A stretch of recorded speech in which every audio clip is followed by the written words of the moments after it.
Alrighty kids, welcome back again.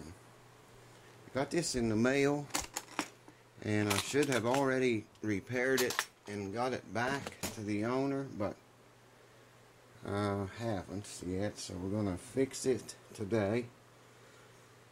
It's a good looking axe. It's a Fender. Not sure what all it needs. It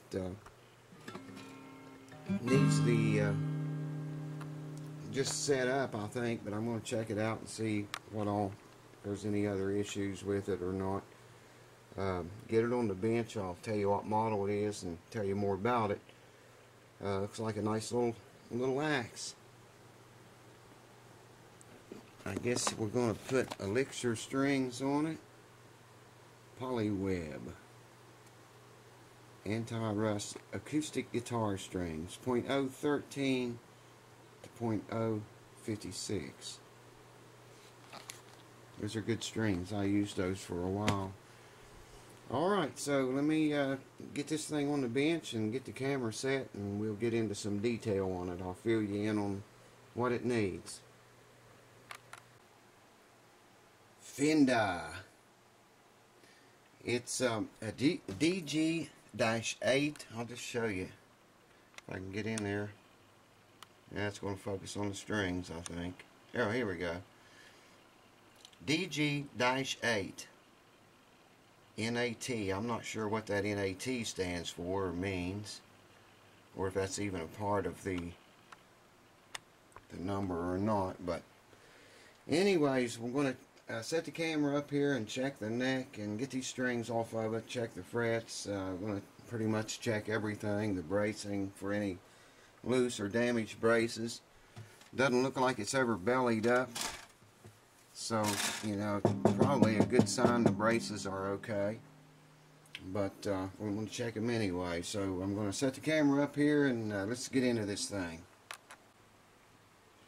Well, the frets actually look pretty good on this. I don't think I'm going to bother those. They don't have any serious dents in them, and they're hardly even worn at all. An interesting point though I did want to point out was this fretboard right here. If you can see this, that's chips of wood. That's the fretboard has been so dry at one time or another, and over time where it's humidified itself or been humidified and dried out and humidified and dried out over the years, it's cracked. It's got small, if I can get a good shot of that. There you go. I've never seen that happen before. But I know what it's from. It's just from, you know, years of being humidified, probably over humidified and probably under. And over time, you know, the frets doesn't move and the wood does, so something's got to give. And that's what's happened here. But it won't hurt the playability of it. So, we're good there. Buffed the front of it out, and the peg head looks a lot better.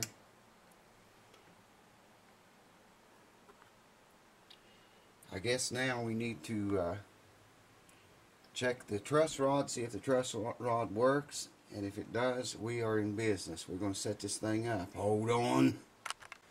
Forgot to mention, it's only got it only had 4 pins in it, bridge pins, so we're going to put all new pins back in place, do away with those 4, put 6 in it that match. Hopefully they'll fit. Haven't tried them yet, but they should be okay. So I have checked all the keys up here, lubricated them, checked to make sure they're tight. The new bridge pins do fit, but the action is way high. The neck is perfectly straight right now, and the action is way high. So you've seen me do this before, so I'm not going to film this. I'm going to take this saddle out and remove material from the bottom of the saddle to get this action down. It's way up there, and I've only got 2 strings on it. You know, when you put all 6 strings on it, it's going to be a lot more tension on that neck, and it needs some relief in it. If I put any more relief in it, or it creates more as I put more tension on it, then it's even going to be higher action than what it has now. So definitely got to come down on that action. I'm going to take measurements. Like I say, you've seen me do this before, so I'm going to take measurements at the 12th fret and see how much it needs to come down. Usually, whatever, say if it needs to come down 20 thousandths, let's just say as a reference, if it needs to come down 20 thousandths at the 12th fret, I would take nearly double that off of the saddle, 40 thousandths, to get in that range. Sometimes you get lucky and hit it and it's exactly right. I've had that happen before. So anyway, out comes the saddle. I think if this was mine, I would probably replace that saddle, put in a task saddle. You know what a task saddle is?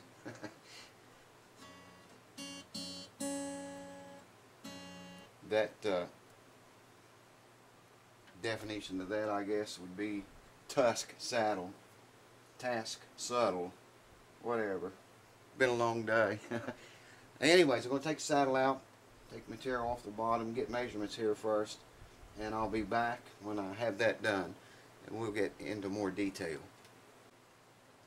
Well, we have some issues. Got all the strings on, tuned up to pitch. We're going to have to do some fret work. There's a hump where the neck meets the body. It's the 14th fret.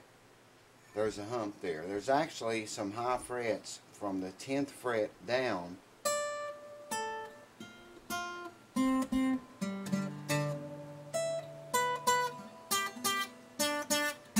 Hear that?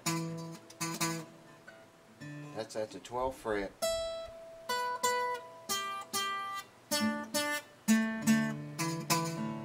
So we're going to do some fret work. I never expected this. But the guitar is quite dry right now. As I said before, these chips in the fingerboard are caused from it being so dry, and it's really dry right now. I'm going to humidify it some before I send it back, but right now I've got to tie the strings off up here at the nut and take them all out here, get them out of the way, and level those frets. And then dress them and crown them and all that good shit. So I'm not going to bore you to death with that. It's on other videos if you want to look it up how to do it. This is I'm just going to take you through the steps of it. So I'll come back after I have leveled the frets and explain more about what's going on. Hang on.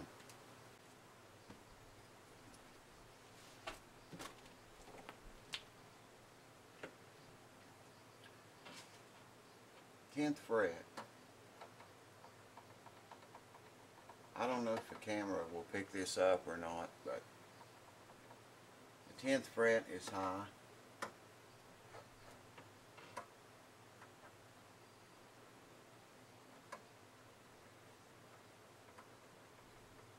The 14th fret has some high spots.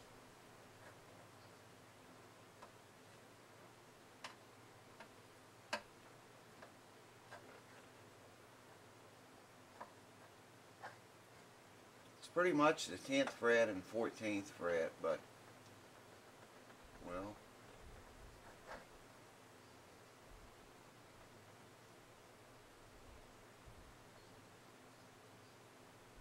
the 18th fret the 18th fret's high too. So I'm going to have to level the frets on it. This is just a fret rocker. Just a fret rocker is all it is, from Neck Check Guitars. you can pick one up there if you need such a device.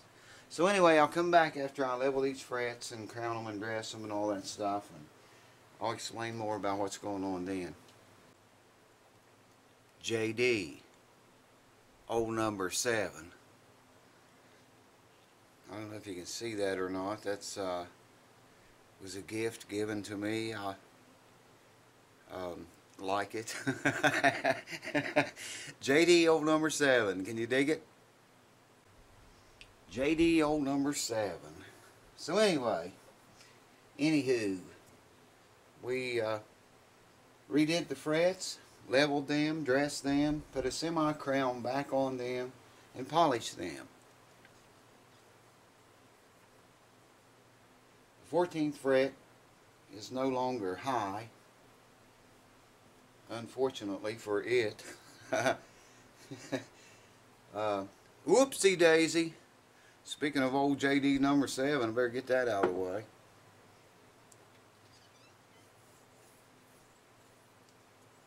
I think we are good to go on these frets. I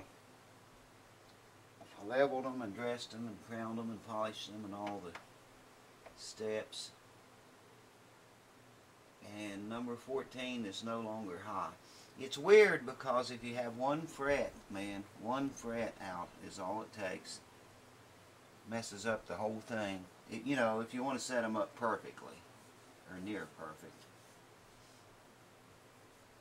So, let me, I'm going to string it back up and test it again, check the action, the height, and neck relief, and all that good stuff. So hang on, let me do that, and I'll come back and fill you in. Well, folks, I got all the strings on it. I went ahead and set the neck relief, tuned it up to pitch, and did all the necessities. I'm getting ready to check the neck relief now.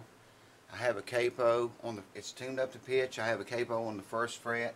I'm going to note the 17th fret, and I'm going to check at the 7th and 9th fret for the neck relief. I had to set it at 12 thousandths. Now I prefer 10 thousandths. I think it's what Martin specs are. You can see here, I don't know if you can see this or not, but if you can see it, this is set at 12 thousandths. It just goes under there, 7th, 8th, and 9th fret. It's really tight. I think 11 thousandths would be a more accurate reading. And like I say, I prefer 10 thousandths, but still 11 thousandths, 12 thousandths is okay. The reason for that is I ran into a problem at the 14th fret where the neck meets the body.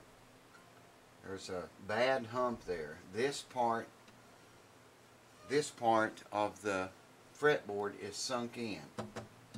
The soundboard is sunk in, and it's due to being under humidified. This guitar is really dry. Probably if you would put humidification inside the hole and seal the hole and put it in the case for a week or so, that would straighten out. But you know, it probably would mess the setup up on it right now. Maybe not, because it really, from the 14th fret on down, it really you know, sinks in. I don't think that would bother the intonation or the playability of it, but still, it's sunk in really bad. Or no, not that bad, but bad enough you can see it. Now, I've got it pretty well flat right now. It's playable all the way down the neck. I would like to have that neck relief a little bit closer than 11 or 12 thousandths. This is 12 thousandths I'm using, and it sort of shoves the string up a tiny bit. Let me try. Well, the next one I have is 10 thousandths. So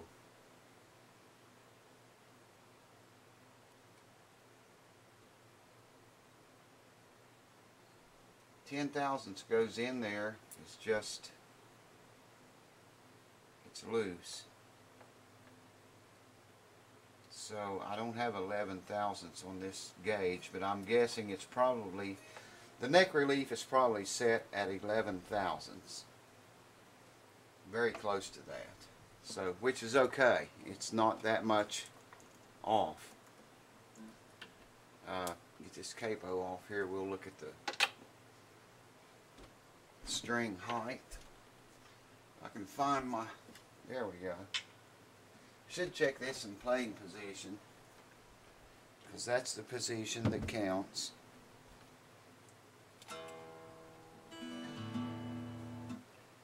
Okay.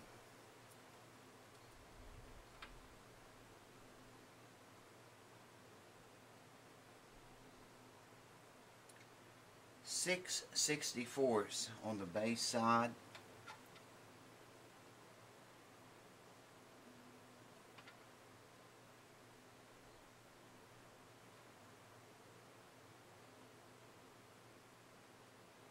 It's 3/32 on the bass side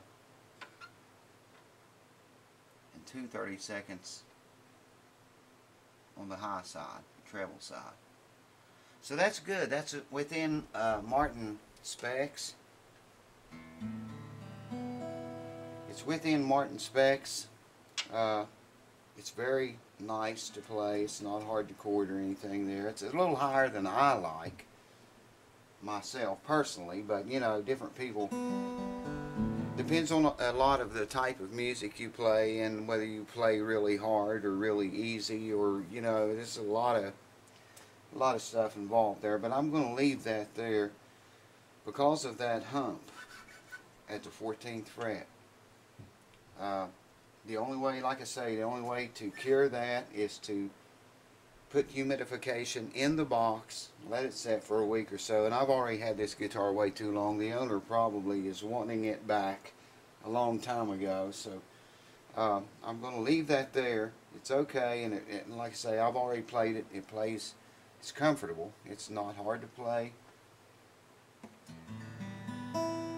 So let's recap. We checked all the keys, lubricated them, tightened the screws, everything. We took a whole lot off of this bridge saddle, which is plastic, by the way, to lower the action. Straightened the neck as flat as we could get it with a straight edge. We had to do the frets, had to level them and dress them and crown them and polish them and all that because of a couple of frets that were 14 and 10, I believe it was, were high. Installed new bridge pins, then set the neck relief, then reset the action, check the neck relief again, which is at 11 thousandths, and the action I just told you what was. It's all good. So let's see what this thing sounds like. I think it's going to sound pretty cool. Put elixir strings on it. Those are not my choice. I've used them before and they're nice, but they're just not what I prefer. But anyways, and we're going to do a polish job on the whole guitar.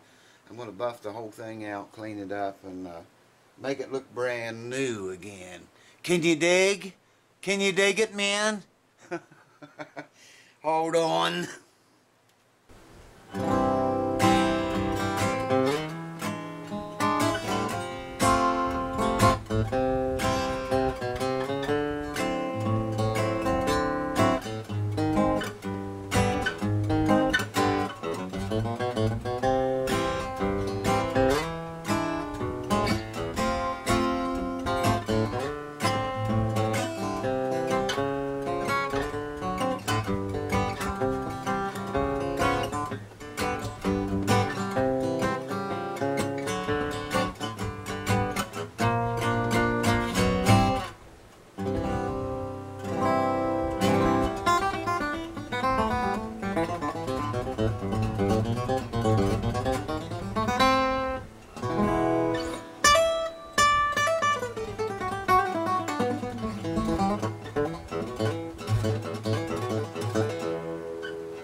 mixer strings. I don't like them, man. They're alright, I guess. They don't feel natural to me, so I tried them on my guitars. I didn't like them on mine, but you know, personal preference.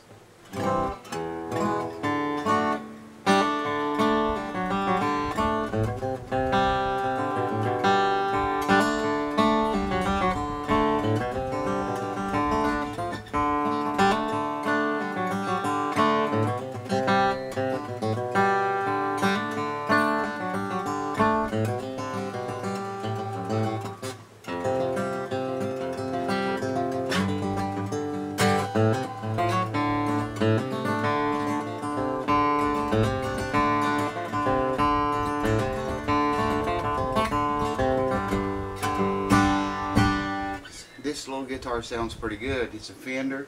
By the way, the YouTube username is 1958 WV Picker. So look him up, and I'm sure you will probably see this guitar again on his channel. He's a very good guy, very cool guy, very good friend. And Rich, I hope you like it, man. It's pretty sweet. It's got a good sound too. I like the sound of it.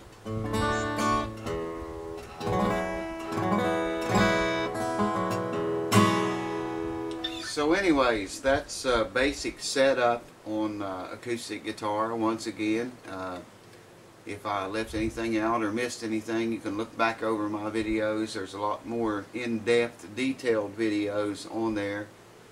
If you want to, you know, learn more about setup and more explanation about, you know, the steps involved, and actually video of how to do it instead of talk.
This is different from my guitar, so I'm not, you know, the strings are much closer together. The neck is smaller. It's a lot of difference in mine, so I'm not used to it, but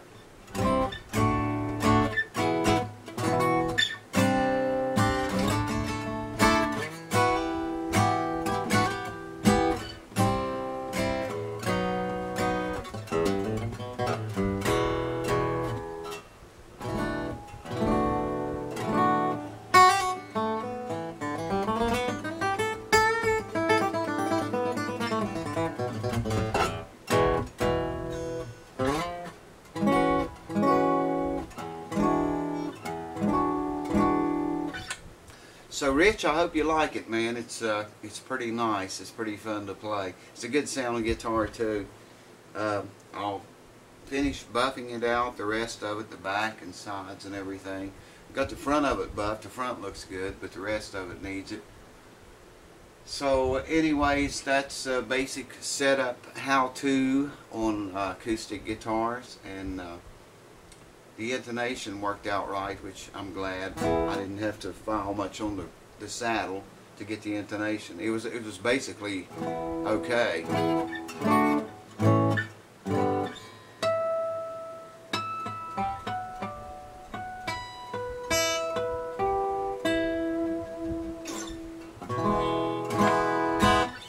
So there you have it, friends. I hope somebody got something from this, and if you have questions, inbox me or post your question on this video.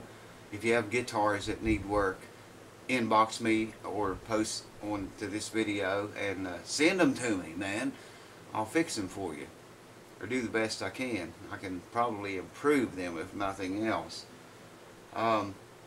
Thank you, Rich, man. I appreciate the business. Hope you like it. If not, send it back. I'll make it, you know, to your liking. I'd like to say thank you to all my new subscribers and old subscribers alike. Thank you guys very much for the support. I like that count going up. That's a pretty nice thing to see every day. Let's keep it going. I wanted to see if we could reach 1,000, and we have. So let's see if we can reach 2,000. We'll shoot for 1,500. How's that? And then we'll shoot for 2,000. Anyways, beside the point. Hogwash. Thank you, Rich, and thank you to all my subscribers. I hope you guys have learned something from this or found something beneficial from it. I'd like to mention also these ads that are in the video and all around the video and over here on the side, over here I believe. Anything that has like a yellow sign that says AD, click that shit. I get paid for it. You know, it's not much, but it's multiply it by 100 or 1,000 or several hundred, several thousand. It accumulates, and I appreciate it. I thank you guys for that. So stay tuned. Many more guitar lessons coming up. Many more guitar repairs and setups and fixes, tips, hints, tricks, riffs, licks, you name it. Everything here except triple X. So we may even throw some triple X in. I don't know. But thank you guys very much. I appreciate your support. Cheers.